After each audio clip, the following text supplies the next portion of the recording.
Lema ashindwa kaa kimya, amgeukie ghafla. Mama Salma Kikwete amwambia anaipoteza heshima aliyoijenga kwa miaka 10. Je, nini sababu mpaka haya kutokea? Basi baki na mimi mpaka mwisho. Hii ni Mseto Media, channel mahususi kabisa kwa ajili ya kukuletea wewe taarifa na habari zote kuhusu siasa, jamii, elimu, burudani na michezo. Sasa ili usiwe unapitwa na taarifa zetu zenye uchambuzi wa kina, hakikisha umebonyeza maneno subscribe kisha alama ya kengele. Mimi ni Queen Ray. Mjumbe wa kamati kuu ya Chadema na mbunge wa zamani wa Arusha mjini, Godbless Lema, amemwandikia maneno mazito mke wa rais mstaafu Kikwete, Mama Salma Kikwete. Lema ameandika maneno akimwambia Mama Salma kuamua kukimbilia ubunge kumempunguzia heshima badala ya kuiongeza.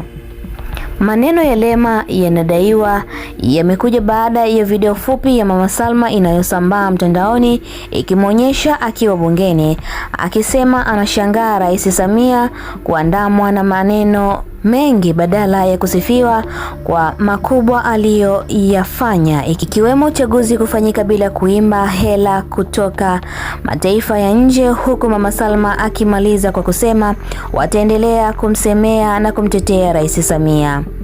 Kabla sija kusomea alichoandika Lema, itazame kwanza video ya Mama Salma. Kwa nini watu wanazungumza? Kwa nini watu wanasema? Kwa nini maneno ni mengi? Ukiona mti wenye matunda unapopolewa, ujue kwamba kuna matunda matamu.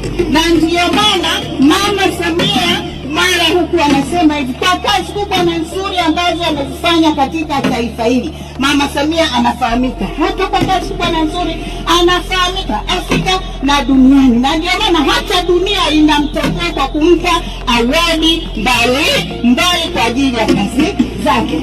Isitoshe, naomba kumalizia, isitoshe uchaguzi tumeufanya wenyewe kwa mara ya kwanza, uchaguzi mkuu, hatukupeleka bakuli kuombaomba.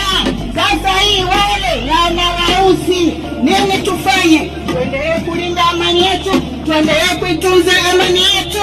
Amani ndiyo kila kitu kwa maendeleo yote ya taifa lolote duniani. Tumsemee Mama Samia kwa mazuri yake. Baada ya kusema haya, muda imekuwa mdogo, nilikuwa na mengi ya kusema. Naunga mkono hoja na Mama Samia afya njema. Asante sana. Baada ya video hiyo sasa Lema akaandika na nukuu, Mama Salma Kikwete, ulikuwa first lady kwa miaka 10.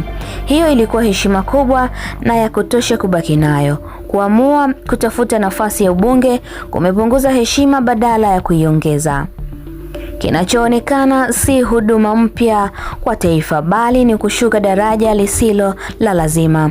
Kama ungekuwa mzazi wangu, ningehisi maumivu makubwa. Wakati mwingine hekima ya kweli si kuongeza vyeo, bali kujua wapi pa kusimama na lini pa kuondoka kwa heshima. Namaliza kunukuu.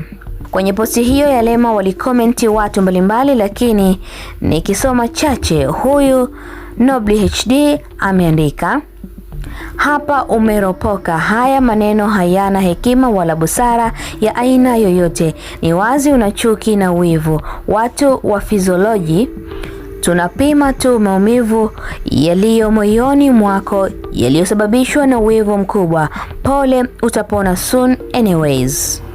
Lakini naye Vanspa 951 ameandika, wanaichukulia hii nchi kama yao, popote wanajiweka, bora watuue, lakini tutayafuta haya madhambi yao na ipo siku tutaona mkono wa Mungu.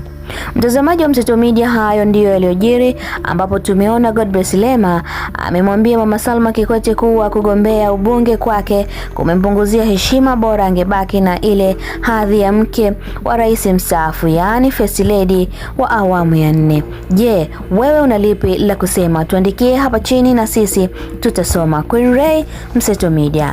Hakikisha umesubscribe, comment, like na kushare. Mseto Media, we connect everywhere.